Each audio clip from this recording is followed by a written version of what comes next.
He is a true American singer, songwriter, and author, the incredible frontman for the band Foreigner, Mr. Lou Gramm. Lou, how are we doing today? Real well. How about you, JJ? Wonderful, sir. Thank you so much for taking time out of your busy schedule today to be a part of the 80s experience. I really do appreciate it. Please, my pleasure. And Lou, I know you grew up in Rochester, New York, and who were you really digging on musically when you were growing up back then?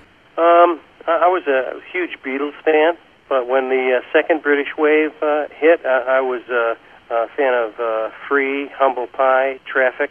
And I know you were in a few bands before Foreigner, like the band Black Sheep, and how did you end up meeting your future bandmate, Mr. Mick Jones? I actually, Black Sheep's manager was an A&M Records representative and took us to a venue in Rochester that Spooky Tooth was playing in, and Mick was the guitar player in Spooky Tooth. And I know you guys wrote countless great material for Foreigner. And how did you guys come up with the band name Foreigner? We were throwing around a number of names early on, and I believe Mick came up with Foreigner because there were 3 English and 3 American. That would make sense, Lou. Yes. And what's the story behind you guys getting signed to Atlantic Records back then? Well, we had management already and a place in Manhattan to rehearse. So we began writing songs, and when we had about 4 or 5 songs worked up, we started inviting in record company A&R people, people who would determine whether they thought the songs and the playing were good and had the power to sign. We played in front of about 4 or 5 different labels. They all turned us down.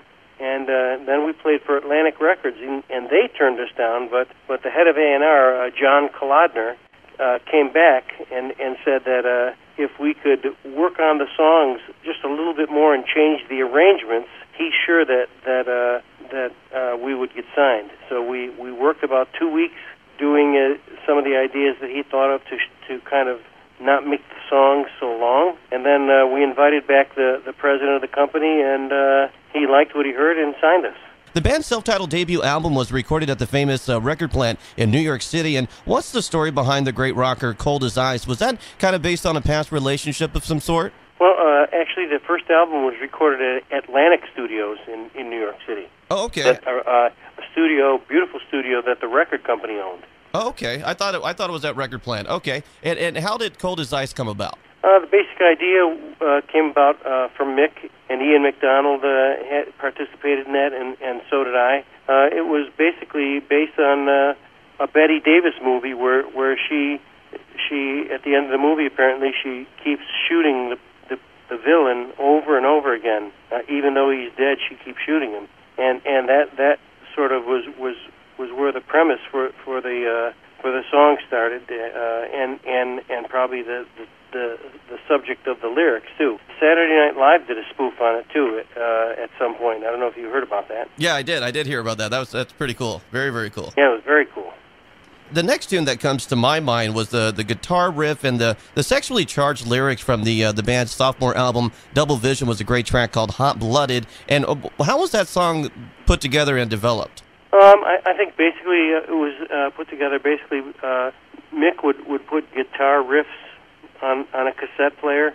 At that time it was cassettes, you know, and so he'd have about 10 or 15 ideas on a whole cassette, and he would give them to me to listen to, and you know, see if any vocal ideas, words or melodies would come about for any of these songs. And when I heard the Hot Blooded line, I initially started with a melody and a verse lyric, but the title of the track didn't come until after we were in the studio recording it, still working on it, trying to crack the title and figure out what to call the song, you know.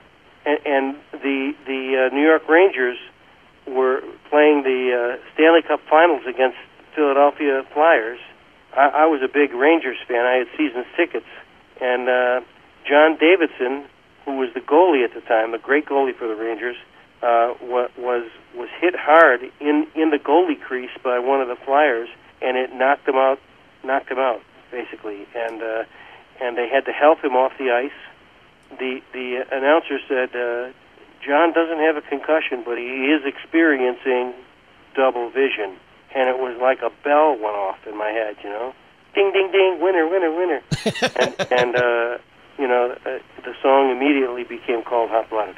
Another great studio album was the band's album Head Games, and it sold like 5 million copies its first week here statewide. And what's the background on that title track, Head Games? Again, that was another guitar riff that Mick had, and we collaborated on it, and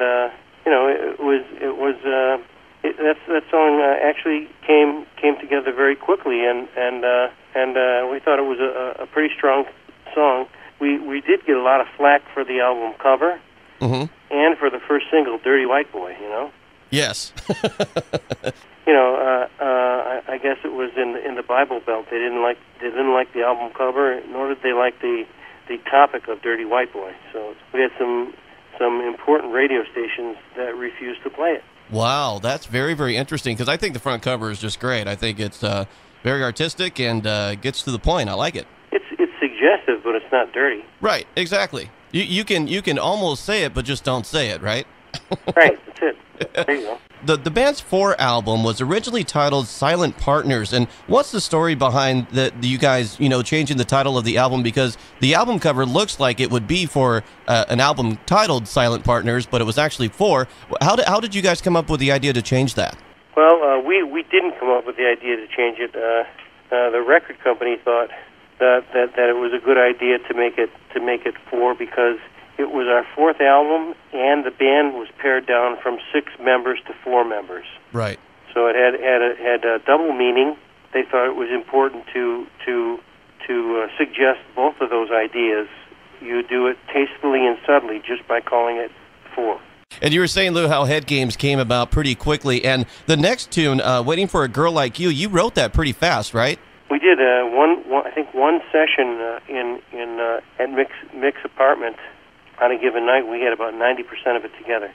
Wow, really? So it's just one of those songs. Some songs you really labor over, and you wonder if they're ever going to be consummated. But every once in a while, you can get a real gem, and it just comes together by itself. Yeah, it's an amazing song, one of my personal favorites. During the year of 1987, the band released the Inside Information, and you actually recorded and released your solo album, Ready or Not. How did you come up with the great track, Midnight Blue? I love that track.